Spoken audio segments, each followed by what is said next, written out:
Hey, welcome to Trail Trials, the video review section of iRunFar.com.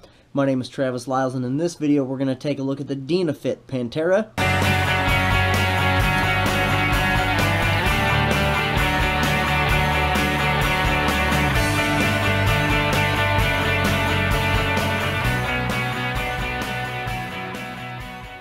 It wasn't that long ago that a 12-ounce trail running shoe was fairly normal. It wasn't until recent years that we really started getting away from that, getting lower drops, more minimal shoes, and really having more open mesh-type patterns and those sort of things that made shoes lighter weight. There's still a huge market, though, out there that likes a more durable shoe, that likes a shoe that can take miles upon miles of abuse, that's heavy-duty, it's got heavy toe bumpers, has a lot of underfoot protection, a lot of cushioning, and can really stand up to the rigors of some serious abuse. So Dynafit decided to go out and make a shoe that fit in that more traditional type of mold of that old school trail running shoe. So what we have in front of us is the Dynafit Pantera. So this is new model for them, new running shoe in general for Dynafit. And this weighs in at 12 ounces and also has probably a less traditional 8mm drop. So even though we are a little more heavyweight, we are slightly lower on that drop than that 10 to 12 that we probably saw a few years back being the norm. So what we're going to do is really get up close and personal, look at this shoe, look at the tread, look at the midsole, look at this beefed up upper, and see what it's really all about. So let's start off by taking a look at the outsole. So one of the first things you might notice is the yellow dot here, and this is Vibram. So the outsole that Dynafit decided to use was to use rubber compounds from Vibram. And they actually call out 3 separate types of compounds on the bottom of the shoe, what they call their mapping compounds. So based off of kind of different activities or different areas of wear, they've used different densities or different types of rubber to accommodate that. So maybe more dense rubber here in the back, stickier rubber here with the black part, because you're going to want traction, because you're on rocks or whatever it might be, and maybe more of a standard compound that's going to take some wear here in the middle. So from a lug standpoint, up front we have directional lugs. You can see those sort of pointing towards the back, so helping us, of course, going uphill. Not a real aggressive or cleaty type outsole, but definitely have a couple millimeters of clearance here, so they do grip well. That, along with some of these deep channels that exist all the way throughout the entire outsole. As we move our way to the back, we can see the directions of those lugs changing to more of the rear-facing types of lugs like you'll see here in the blue, along with some channels for braking, so when you're heading downhill and descending, you can get some nice grip there in the back. Overall, I feel like this is probably a moderate aggressiveness in terms of the outsole. So even though kind of looking at it flat, it doesn't seem to have, you know, a lot of stuff going on. When you really take that side view, you can just see how deep this stuff is. But on the other side of that, because it is a more uniform type of look, when it's sitting flat, I found that to transition pretty well on the road or some of the more hard-packed types of things that I ran on. So it wasn't something where I really noticed that I had lugs on the bottom of my shoe. So definitely an all-purpose type of outsole here, probably leaning more towards more aggressive than I would say less aggressive, something like a road shoe or maybe a racing type flat. So next up, we'll move our way towards the midsole. And the midsole here has a couple things going for it. So one is that it uses what they're calling duo motion. So up front, we have this gray foam, and then that runs the full length of the shoe, and then we use this green foam here underneath, and of course that runs the length of the shoe. So slightly different in terms of how much density we have here. The gray foam seems to be a little bit softer, so of course your foot sitting on top of that, maybe a softer foam to stand on top of, and then the thing that's closer to contact with the ground, we have a little more durability there.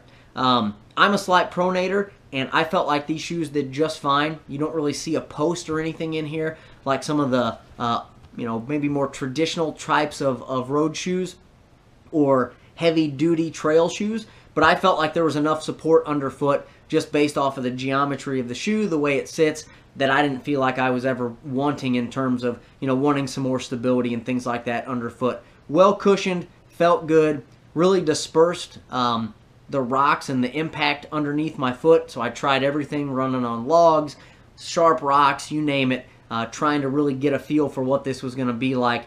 and the combination of rock plate and the thick rubber used on the bottom and the varying types of midsoles, definitely not a shoe where you're going to get a lot of ground feel out of. As we move our way up, we'll talk a little bit about the heel cup here. So I'm noticed kind of across the shoe, there's lots of places where there's material kind of dual or even triple layered onto the shoe where they want to add more durability or they want to add more strength. The heel cup is another example of that. So you kind of have this exoskeleton here on the back.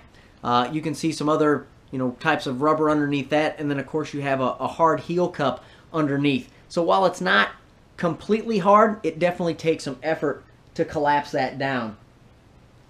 And because of that, you have a good solid feel back there that really locks things into place.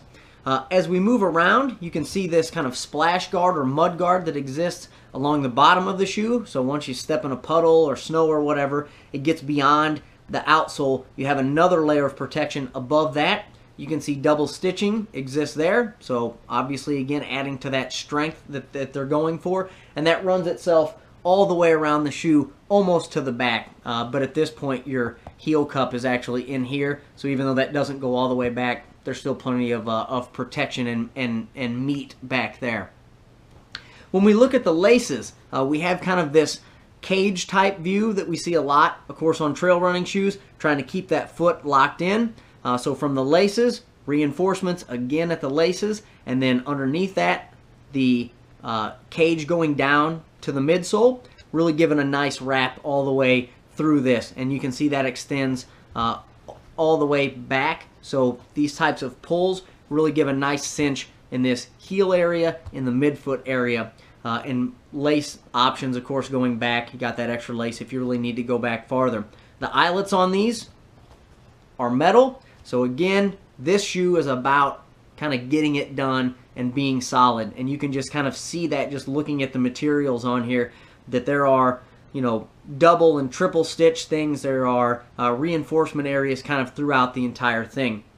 And it just exists on the laces, by being metal, from extra material sewed on there, and throughout the shoe in general. We have a padded tongue. We have a half gusseted tongue beyond that. Starts just above these eyelets here, these little black eyelets that are sewn in. And then, of course, your standard removable insole that can be popped out if you need it to. And then the last thing I'll call out is the toe bumper, and really the whole toe area. So the toe bumper, again, if you look at it, you have 3 layers of protection. You have the material here, this rubberized material. In front of that, you have rubber that extends out, hopefully taking care of all of your toes. And then at the very apex of the shoe, they've wrapped the outsole all the way around, and really has got some serious toe protection on this. So if you're somebody that stubs your toes, this might be a nice answer for you. And overall, in the toe box in general, it's a wide fit. So I describe my foot as being shaped like a piece of pizza, so narrow at one side and widening out to the other. This shoe fit my foot really well. So if you have that type of foot with more of a wide midfoot and wide foot, this gives you plenty of room to let those toes wiggle around. And if you do bump them, you sure got a lot of protection up front. So in closing, with the Dynafit Pantera G, you really get a rugged shoe. Of course, I haven't had enough time to really drive it through hundreds and hundreds and hundreds of miles, but just looking at the materials compared to other shoes, you can just see that they're on there. You've got overlays with overlays on top of them, dual stitching, you've got a Vibram outsole, you've got a lot of good, kind of sturdy foam underfoot, really tough toe bumper, heel cup, just a stable, rock solid feeling shoe. So, any questions, comments, leave those below the video. Thanks for watching. We'll catch you next time.